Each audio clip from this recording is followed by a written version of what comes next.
예술, 체육, 관광 분야 발전을 위한 혁신적인 정책을 추진하며 대한민국의 위상을 높이고 있는 문화체육관광부. 이곳의 수장 김종덕 장관은 과거 광고 현장에서 다양한 수상 경력으로 실력을 인정받았을 뿐만 아니라 최근에는 국내 창작자 지원에 앞장서며 문화 융성 시대를 디자인하고 있습니다. 대한민국 문화체육관광 발전에 새로운 기틀을 마련 중인 김종덕 문화체육관광부 장관을 인터뷰 플러스에서 만나봅니다. 우리나라 한류하면 드라마나 케이팝만을 생각했던 분들이 많으실 텐데요. 이제 그 단계를 뛰어넘어 문화와 체육, 그리고 관광 그 모든 것을 아우르는 신한류 문화를 디자인하는 분이 계십니다. 네, 바로 그분이 이분이신데요. 김종덕 문화체육관광부 장관과 함께 자세한 이야기 나눠보겠습니다. 어서 오세요. 네, 어서 오십시오. 네, 오늘 우리가 나눌 이야기가 상당히 많은데요. 그렇죠. 그래서 저희가 키워드로 하나씩 정리를 해봤습니다. 네, 첫 번째 키워드입니다. 문화가 있는 날입니다. 참 듣기 좋습니다. 문화가 있는 날. 이게 어떤 의미에서 시작이 됐나요? 우리 국민들이 그동안에 이제 다양한 문화를 즐겨왔지만 사실은 창작도 중요하지만 소비가 사실 더 중요하거든요. 즐기는 게 좋죠. 네, 그렇습니다. 그래서 문화 소비를 더 촉진시키기 위해서 이제 정부가 이렇게 만든 행사고요. 아시다시피 전국적으로 문화가 있는 날, 매달 마지막 주 수요일 날 문화가 있는 날인데 최근에와 좀 달라진 게 있다고 한다면 직장들에서 굉장히 많이 직장 동호회를 통한 그 행사들이 많아지고 있습니다. 그래서 저희가 그 직장 동호회에서 자체에서 하는 그런 행사들에다가 저희가 예술 강사를 파견을 해주고 있습니다. 그래서 예술 강사를 통해 갖고 지금보다 훨씬 더 프로페셔널하게 지도를 받을 수 있게끔 저희가 좀 도와주고 있고요. 아시다시피 창작이 또 많이 이루어져야 소비가 있으면은 또 그만한 그 창작이 이루어져야지 되는 거라서 저희가 그 창작을 위한 여러 가지 그 인재 양성을 위한 그 조치들도 취하고 있습니다. 유아원이라든지 그런 데 유치원 같은 데서 그런 프로그램들을 많이 하고 있고 초등학교, 중등학교에도 방과 후에 학생들이 그런 걸 즐길 수 있게끔 그 예술 강사라든지 방과 후 그런 클럽 활동이라든지 이런 걸 저희가 지원을 하고 있고요. 역시 말씀하신 대로 문화산업은 콘텐츠가 핵심인 것 같아요. 그래서 콘텐츠 산업을 육성하기 위해서 많은 노력을 또 기울이고 계시다고 들었거든요. 어떤 게 있을까요? 저희가 하는 일 중에 하나가 이제 역시 제작을 아무리 좋은 아이디어가 있어도 콘텐츠화 하는 것. 그 콘텐츠화 한다는 건 결국 사업화가 돼야지 되는 거거든요.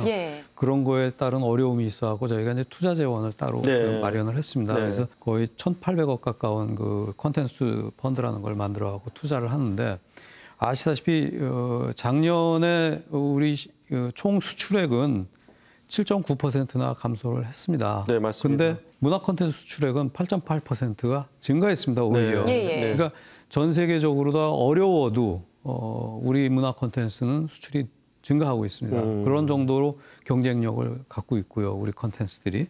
그래서 이런 어떤 그 콘텐츠와 관련된 투자는 앞으로도 아마 꾸준히 이루어질 것 같고요. 그리고 콘텐츠의 활성화를 위해서 우리 정부에서 창조벨트를 만들어서 이제 본격적인 지원을 할 계획인데요. 구체적으로 소개를 해주시죠.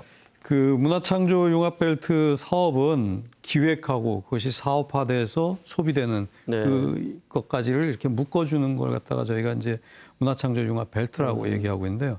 6개의 거점이 있습니다. 그래서 문화창조융합센터라고 지금 상암동에 있고요. 그다음에 문화창조 벤처단지라고 해갖고 여기 청계천 2가에 있는 건물 안에 지금 들어가 있습니다. 그리고 문화창조 아카데미는 올해 말에 아마 저 홍릉 쪽으로다가 이전을 하게 될 것 같습니다.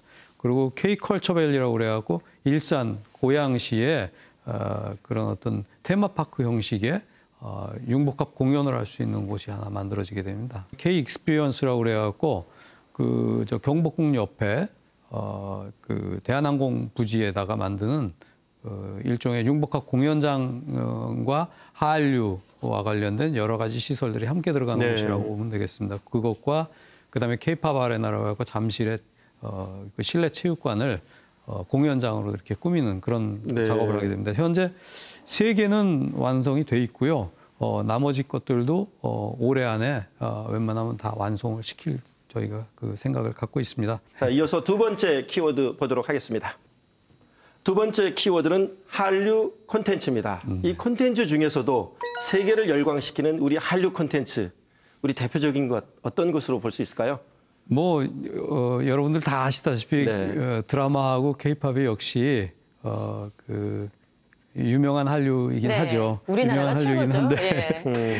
근데 그 여러분들이 아시는 거하고 조금 다른 내용이 하나 있습니다. 네. 다른 내용이 하나 있는데 한국 하면은 연상되는 이미지를 외국인들한테 저희가 설문조사를 해갖고 받았습니다. 1위는 뭐 우리가 예측하다시피 K-팝이었습니다. 네. 근데 2위가 드라마가 아니고 한식이 2위였고 3위가 IT 첨단 산업이 IT. 우리를 연상시키는 게 예. 중요한 것 중에 하나였고 그다음에 드라마는 4위였습니다. 예. 또 우리나라에서 주력하는 상품이 산업이 바로 게임 산업이잖아요. 네, 그렇습니다. 네, 옛날에는 상당히 고속 성장을 했다고 들었는데 최근에는 좀 위기를 겪고 있다. 조금 좀 심각한가요? 멈칫하고 있죠. 네. 연 한 1조 원씩 성장하던 그 시장이었습니다. 14%, 연평균 한 14%, 그리고 컨텐츠 수출의 50%가 바로 게임 컨텐츠였었습니다. 예. 게임 산업이 이렇게 멈칫하게 된 데는 사실 몇 가지 이유가 있는데 이제 그동안에 컴퓨터 기반의 그런 그 게임에서 모바일, 스마트폰 같은 걸로 네. 넘어가는 그 시점에서 아마 제대로 좀 대처하지 못했던 게임 업계의 어떤 그 문제도 있고 지금까지 이제 규제 때문에 조금 걸림돌이 됐던 게 있습니다. 저희가 이제 규제를 풀면서 네. 게임 업계에서 자율적으로 다 규제를 하면서 또 책임도 느끼게끔 자율과 책임 그 두 가지를 강조하면서 저희가 민간에서 심의하게끔 그렇게 예. 바꾸려고 합니다. 콘텐츠 산업이 더 발전하려면 이 저작권 이슈가 있습니다. 맞습니다. 네, 저작권이 제대로 보호가 돼야 또 발전할 수 있는데 예. 우리 대책은 뭐가 있나요? 다양한 그 단속도 하고 있고 교육도 하고 있고 그러다 보니까 저작권 그 침해율은 좀 떨어졌습니다만 여전히 공들여서 만든 그 우리 한류 콘텐츠들이라든지 이런 것이 해외 나가갖고 제대로 이렇게 보급되기도 전에 해킹돼가지고 이미 돌아다니고 있다든지 네. 그러므로 해서 사실은 그런 저작권 침해가 우리 한류 산업에도 굉장히 큰 영향을 주고 있습니다. 그래서 현재 이제 저작권 센터라고 그래갖고 해외 저작권 센터를 4군데 만들었는데 그 이상으로 더 저희가 더 늘릴 생각을 갖고 있고요. 또 이 관리하는 곳이 저작권위원회 또 저작권보호센터 이걸 합쳐갖고 저작권보호원이라고 그래갖고 이번에 이제 법이 통과되면서 새로 이제 그걸 만들게 됐습니다. 자, 그럼 이어서 세 번째 키워드 한번 볼게요. 네, 보여주시죠. 네, 체육회 통합과 평창 올림픽. 이번에 그 대한체육회하고 국민체육회하고 국민생활체육회. 통합 때문에 네. 예, 좀 시끌시끌한 것 같던데요. 그럼에도 불구하고 이게 통합이 돼야 된다는 건가요? 그럼요. 반드시 통합돼야 됩니다. 왜 그런 거 아니? 선진국들 같은 경우에 이렇게 이원화되어 있는 나라가 거의 없습니다. 네. 예. 서양의 경우도 그렇고 대부분 그 선진국들 같은 경우에 학교에서 그냥 자연스럽게 운동하다가 운동을 잘하는 선수들이 학생들이 선수로서 발탁돼 갖고 이렇게 선수로 계속 성장해가는 그런 과정을 거치는데 우리는 별도로 다 발탁을 하거든요. 그렇죠. 네. 그래갖고 이제 엘리트 체육이라고 저희가 그렇게 얘기하고 네. 있는데 이제 생활체육이 활성화되고 그러면서 사실 저변이 지금 과거와 많이 다르게 확대됐죠? 굉장히 많이 완전히 늘었습니다. 확대됐죠. 네. 온 국민이 이 체육을 통해 갖고 건강을 지키고 이러는 일에 좀 앞장서 갖고 이렇게 하고 계시고 그래서 그 생활 저변, 체육 저변이 넓어지고 비중도 높아짐으로 해서 사실은 이것이 합쳐져서 네. 오히려 엘리트 체육이 생활 체육의 그 넓은 저변을 이용해 갖고 좀 더 성장할 수 있는 계기를 만들어야 되겠다라는 이유 때문에 이게 합쳐지는 겁니다. 평창 동계 올림픽이 이제 2년 앞으로 다가왔단 말씀이에요. 네, 네. 이 올림픽을 계기로 전 국민이 좀 통합되고 단결되는 그런 계기가 됐으면 좋겠는데요. 네. 준비 잘 되고 있습니까? 예, 그 전체적인 시설이라든지 네. 여러 가지 그 동안에 이제 시설을 이용한 테스트 이벤트를 올해 3번 했는데 3번 다 아주 성공적으로 네. 끝났고요. 시설은 전체 한 공정률이 한 60% 정도 됩니다. 17년 말까지 대회 치르는 데는 문제 없게끔 될 것 같습니다. 올해 저희가 그 아까 말씀드렸다시피 테스트 이벤트 3개, 정선 알파인 경기, 프리스타일도 했고요. 그다음에 스노보드도 했는데 이 3가지 경기 다 하면서 선수, 그다음에 IOC 모두가 아주 좋아했습니다. 이거 외에 저희가 이제 좀 고민하고 있는 게 오히려 올림픽은 네. 사실 이제 단순한 스포츠 행사가 아닙니다. 거기 안에는 그 나라가 갖고 있는 여러 가지 기술들, 문화, 또 그걸 통한 관광 이런 네. 것들이 다 어우러지는 그런 행사가 됐습니다. 그래서 문화 행사들을 그 지역에서 계속 펼치고 있고요. IT가 우리가 뛰어나지 않습니까? 그래서 ICT를 활용해야 하고 랭귀지 프리 올림픽을 하려고 합니다. 그래서 전혀 한국말, 영어 이런 거 못해도 누구나 와서 이렇게 언어에 어떤 장애가 없게끔 저희가 앱도 개발하고 여러 가지 노력들을 지금 하고 있습니다. 계속해서 네 번째 키워드 함께 보겠습니다. 자, 네 번째 키워드는 관광 한국입니다. 우리 관광업계의 큰손이죠. 바로 요커. 작년에 메르스 사태로 조금 줄어드는가 했는데 어떻게 좀 많이 회복이 됐고 올해 목표치는 많이 좀 올랐나요? 네, 그렇습니다. 작년에는 메르스 때문에 조금 어려웠습니다만 메르스 이전까지는 재작년에 비해서 한 10%씩 오르고 있었거든요. 네. 근데 올해는 1,650만 명 관광객을 잡아놨고 그다음에 그 중화권 관광객을 800만 명 잡아놨습니다. 다만 이제 한 가지 걱정되는 건 작년 메르스 사태 때 우리가 이제 봤다시피 다변화하지 않으면 안 되겠다. 중국 관광객들이 오다가 몇백만 명씩 오다가 한꺼번에 확 줄어드니까. 네, 맞습니다. 관광업계 전체가 굉장히 큰 타격을 받았고요. 요우커 말고 동남아시아 관광객 그리고 무슬림 관광객 유치를 위한 다양한 계획을 세우고 있다고 들었습니다. 그렇습니다. 네.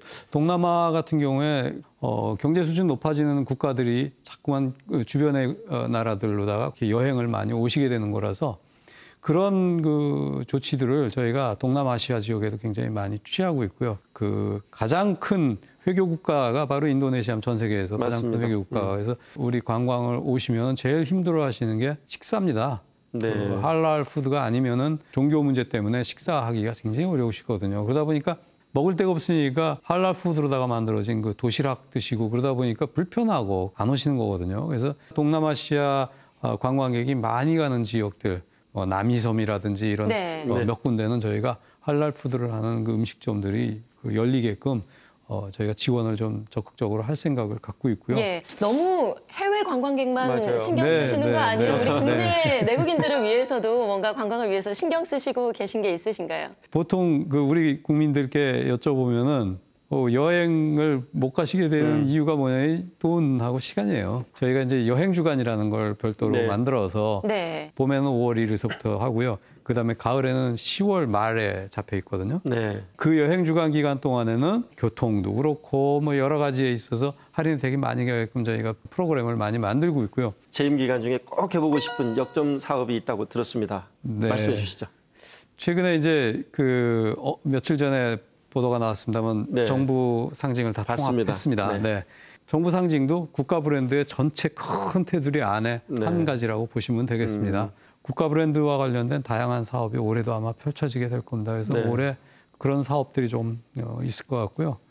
제가 제일 역점 두고 있는 건 사실은 그런 국가 브랜드 사업도 있지만 콘텐츠 산업의 성장입니다. 올해 한 얘기가 있습니다. 문화가 산업화돼야 되고 산업이 문화화돼야 된다. 그 말씀을 드렸거든요. 이것이 퍼져나가면 산업도 굉장히 높은 부가가치를 띠게 되는 산업으로 변할 겁니다. 이 문화가 전 세계로 뻗어나가서 대한민국의 위상이 더 높아졌으면 좋겠습니다. 네. 오늘 말씀 감사합니다. 네, 고맙습니다. 감사합니다.